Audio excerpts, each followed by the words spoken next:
Jakarta. Kalau kita bicara soal kota ini, yang kebayang pasti paradoksnya kan? Di satu sisi, kita lihat gedung-gedung pencakar langit yang super modern. Tapi kalau kita geser sedikit aja, kita langsung nemu gang-gang sempit yang penuh dengan kehidupan tradisional. Nah, gimana ceritanya dua dunia yang beda banget ini bisa ada, bahkan tumpang tindih di satu tempat yang sama? Yuk kita bedah kisah dua kota dalam satu. Oke, biar gampang, coba kita bedah dua wajah Jakarta ini. Di sebelah kiri ada citra kota global. Gedung-gedung tinggi, pusat bisnis, pusat keuangan, ambisi yang mendunia. Di sebelah kanan ada realitas kota kampung. Tempat komunitas yang erat, tradisi yang hidup, semangat gotong royong, dan identitas lokal yang kuat. Nah, yang menarik, dua dunia ini bukan cuma ada sebelahan, tapi saling berkelindan. Yuk kita mulai dulu dari wajah yang paling sering nongol di mana-mana, Jakarta sebagai pusat kekuatan ekonomi modern, sebuah hub global yang kelihatan berkilau. Coba dibayangin, kawasan Sudirman Tamrin Kuningan. Yah, inilah wajah resmi Jakarta. Pusat ekonomi, keuangan, dan diplomasi buat seluruh Indonesia. Disinilah Jakarta berusaha keras buat bersaing sama Singapura atau Kuala Lumpur. Tapi, di balik semua kemegahan ini, ada tantangan besar soal ketimpangan dan infrastruktur. Dan citra ini baru setengah dari cerita yang sebenarnya. Karena kalau kita geser sedikit aja dari menara-menara kaca itu, kita bakal nemuin jantung kota yang sesungguhnya.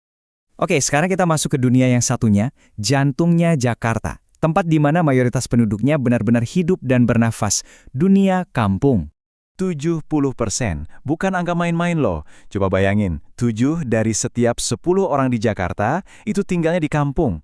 Jadi ini bukan fenomena pinggiran atau sisa-sisa masa lalu. Ini adalah fondasi kota ini. Jakarta pada dasarnya adalah sebuah kota yang terdiri dari ratusan kampung.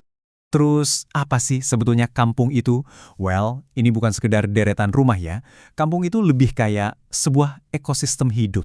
Disinilah ekonomi informal berputar, tempat tetangga masih saling bantu lewat gotong royong, dan di mana kehidupan sosial yang real itu terjadi. Inilah mesin yang menggerakkan kota ini dari dalam.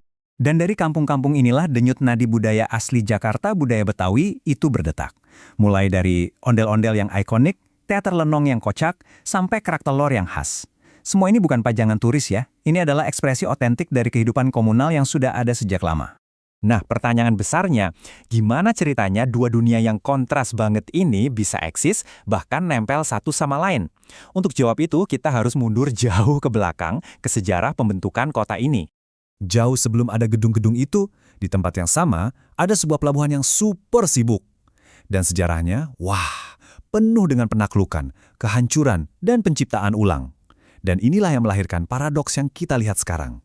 Sejarah Jakarta itu cerita tentang gonta-ganti nama, gonta-ganti penguasa. Mulai dari Sunda Kelapa, pelabuhan rempah yang penting. Terus ditaklukkan, jadi Jayakarta. Lalu dihancurkan sama VOC, dibangun lagi jadi Batavia. Sampai akhirnya merdeka dan menjadi Jakarta. Setiap era ini ninggalin jejaknya masing-masing di kota ini.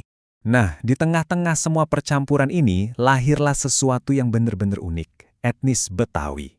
Mereka ini bukan suku asli yang udah ada dari dulu, tapi justru hasil peleburan dari berbagai macam bangsa. Ada Jawa, Sunda, Tionghoa, Arab, Eropa, yang semuanya datang dan kumpul di Batavia.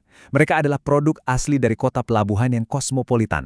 Jadi DNA-nya Jakarta itu ya campuran atau kreol ini. Bukan dari satu akar, tapi dari peleburan banyak banget budaya. Nah, ngerti soal ini tuh kunci buat ngebuka teka-teki Jakarta hari ini. Oke, sekarang kita balik ke masa kini. Gimana sih hubungan antara si kota global dan kota kampung ini? Jawabannya rumit banget. Hubungan mereka itu unik, penuh paradoks. Di satu sisi, mereka saling butuh. Simbiosis mutualisme lah. Kota global butuh tenaga kerja murah yang melimpah dari kampung. Sebaliknya, orang kampung butuh peluang kerja dari kota. Tapi, di sisi lain, hubungan mereka juga antagonis. Pembangunan modern kan butuh lahan. Dan ujung-ujungnya, seringkali kampung yang jadi korban gentrifikasi dan penggusuran. Ini nih yang jadi intinya. Jakarta itu tempat di mana globalisasi dan tradisi lokal itu kayak menari tanggo yang aneh. Kadang saling dukung, tapi di saat yang sama juga saling sikut dan dorong. Tarik ulur terus-terusan. tarik ulur ini kelihatan jelas banget di kebijakan pemerintah. Coba lihat, tujuannya bagus banget, melestarikan budaya Betawi, contohnya lewat Satu Babakan. Tapi konfliknya apa? Proyek-proyek infrastruktur raksasa, jalan tol, MRT, seringkali justru ngelewatin dan ngegusur komunitas yang katanya mau dilindungi itu. Hasilnya, ya perjuangan tanpa henti antara niat baik pelestarian sama tekanan pembangunan yang nggak bisa dibendung. Jadi, setelah kita lihat semua ini, apa artinya?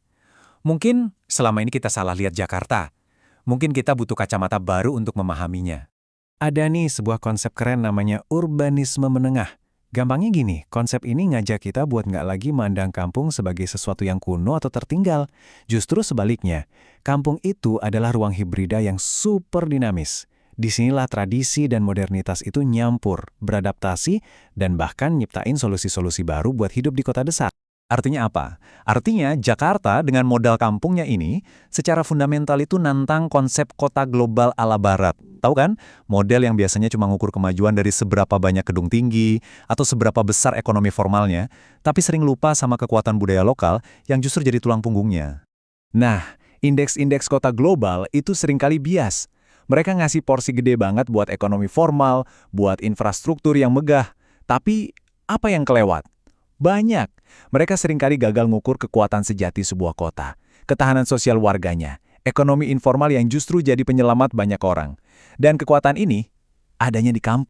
Ini semua ngebawa kita ke sebuah kesimpulan yang mungkin kedengarannya radikal. Mungkin paradoks Jakarta itu bukan kelemahan yang harus disembuhin, justru sebaliknya, itu bisa jadi kekuatan terbesarnya. Mungkin kota masa depan yang benar-benar sukses itu bukan yang ngeratain tradisinya, tapi yang pinter mengawinkan tradisi itu dengan modernitas.